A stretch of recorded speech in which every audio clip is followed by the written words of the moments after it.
매일 아침 하나님과 함께 누리는 하늘의 양식 오늘 만나. 제 18장. 무리에게서 스스로 갈라지는 자는 자기 소욕을 따르는 자라 온갖 참지혜를 배척하느니라. 미련한 자는 명철을 기뻐하지 아니하고 자기의 의사를 드러내기만 기뻐하느니라. 악한 자가 이를 때에는 멸시도 따라오고 부끄러운 것이 이를 때에는 능욕도 함께 오느니라.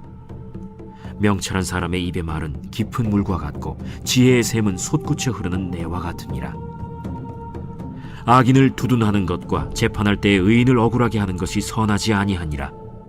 미련한 자의 입술은 다툼을 일으키고 그의 입은 매를 자청하느니라. 미련한 자의 입은 그의 멸망이 되고 그의 입술은 그의 영혼의 그물이 되느니라. 남의 말하기를 좋아하는 자의 말은 별식과 같아서 뱃속 깊은 데로 내려가느니라. 자기의 일을 게을리하는 자는 패가하는 자의 형제니라. 여호와의 이름은 견고한 망대라. 의인은 그리로 달려가서 안전함을 얻느니라. 부자의 재물은 그의 견고한 성이라. 그가 높은 성벽같이 여기느니라. 사람의 마음의 교만은 멸망의 선봉이요 겸손은 존귀의 길잡이니라. 오늘 본문엔 여러 가지의 주제가 다양하게 나옵니다. 하나의 공통된 사상이나 핵심 주제를 정하기는 어렵습니다. 그렇지만 오늘 본문을 가지고 이 아침에 공동체와 연관해서 함께 살펴보고자 합니다. 하나님은 우리를 공동체로 부르셨습니다. 그렇다면 그 공동체는 어떻게 지켜질까요? 1절부터 2절을 보면 개인주의를 경계합니다. 무리에게서 스스로 갈라지는 자라는 표현이 나타나죠. 고대 이스라엘은 공동체성, 특히 하나님의 백성으로의 공동체가 강조됩니다. 그런데 하나님의 백성인 독특한 정체성을 거부한 이들이 나타납니다. 자기 나름대로의 길을 고집해서 가는 이들입니다. 왜 자기 길로 가냐면 자기 이기적인 소욕을 따르기 때문입니다. 경계해야 할 대상인 것이죠. 하나님의 말씀, 법을 버리고 자기 생각대로 살아가기 때문입니다. 하나님의 말씀인 지혜를 배척합니다. 그리고 세상의 지혜, 자신의 지혜를 따릅니다. 그들은 하나님의 명철을 기뻐하지 않고 자기 주장만 드러내기를 기뻐합니다. 잠언은 그를 미련하다고 말합니다. 성경이 전체주의를 말하는 것일까요? 개인의 자유를 박탈하려는 것일까요? 그게 아닙니다.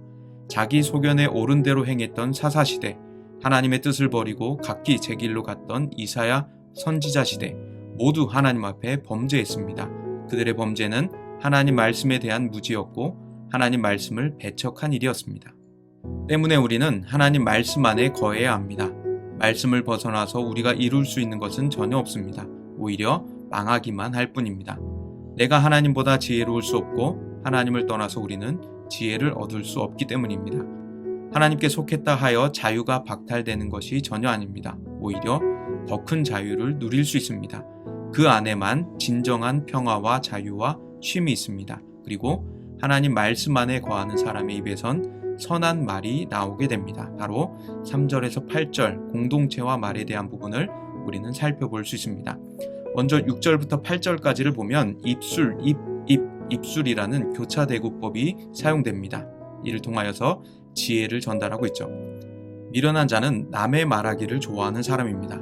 타인의 흉을 보고 타인을 이간하며 다른 이를 멸시하는 말을 내뱉습니다. 그런 말은 너무 맛있게 느껴지는 별식 같습니다.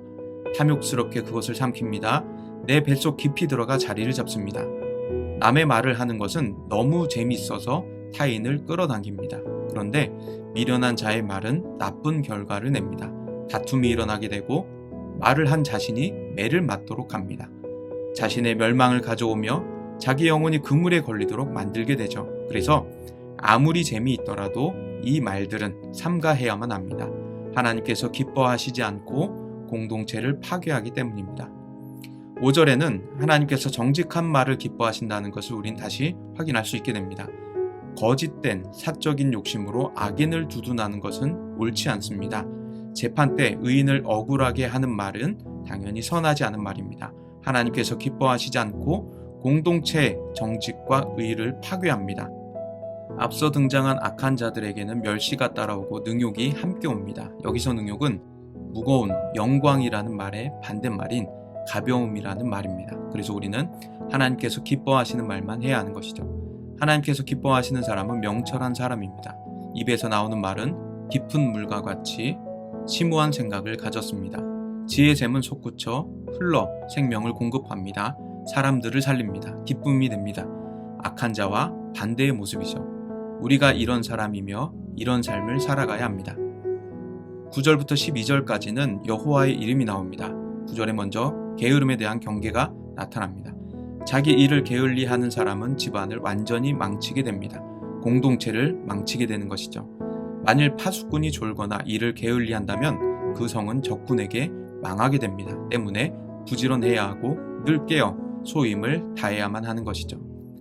10절부터 11절은 여호와의 이름이 나옵니다. 그 이름의 정체성은 견고한 망대입니다. 이름은 존재의 정체성을 나타내게 되죠. 교회라는 공동체의 정체성은 바로 여호와의 이름이고 견고한 망대라고 하는 것이죠. 하나님께서 이처럼 교회를 그리고 하나님의 백성들을 보호하신다는 것입니다. 성읍이 포위될 때면 사람들은 높은 망대로 피신했습니다. 이와 같이 공경에 처한 의인은 높이 계신 여호와께 피신하여 안전을 얻게 됩니다. 하나님이 그렇게 우리를 지금도 보호하고 계신다는 것입니다.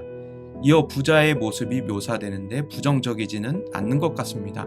사회의 일반적인 인식을 소개하는 것처럼 보입니다. 부자의 많은 재물은 견고한 성을 쌓고 높은 성벽을 두릅니다. 부자가 그의 많은 재물로 단단한 성벽을 쌓아 올립니다. 그 성벽은 그 부자를 지킵니다. 그것처럼 의인은 무너지지 않으시는 여호와를 의지합니다. 우리 손엔 많은 재물이 없을지라도 여호와께서 친히 우리의 성벽의 견고함이 되어주십니다. 세상 그 무엇도 우리를 흔들 수 없습니다. 그래서 우린 하나님 말씀 안에만 거하면 되는 것입니다. 무리에서 갈라지거나 하나님의 명철을 배척하려는 미련함을 버려야 합니다. 교만을 버리고 겸손하여야 하는 것이죠. 교만은 스스로 높아지는 것이고 멸망의 선봉이 됩니다. 반면 겸손은 존귀의 길잡이가 됩니다. 교만은 하나님 없이 사는 것이고 하나님 없이 자신의 것들을 의존하고 자랑하는 것입니다. 때로 여호와를 대적하기도 합니다. 그런 모든 교만은 여호와 앞에 무너질 수밖에 없습니다. 통남제일교회 모든 성도 여러분, 여호와만을 따르는 지혜와 여호와를 의지하는 지혜로 충만한 우리의 삶 오늘 하루가 되기를 원합니다. 하나님의 공동체에 속함을 감사하며 말씀 안에 거하고 다른 곳으로 가지 않는 하루이기를 원합니다. 지혜의 샘이 솟구쳐 흐르는 내가 되어 온유와 사랑으로 정직한 말로 서로를 일으켜주고 살리는 우리가 되기를 기도합니다. 그렇게 오늘 하루도 사람을 살리는 말과 사람을 살리는 일을 하는 저와 여러분이 다 되시길 간절히 기도합니다.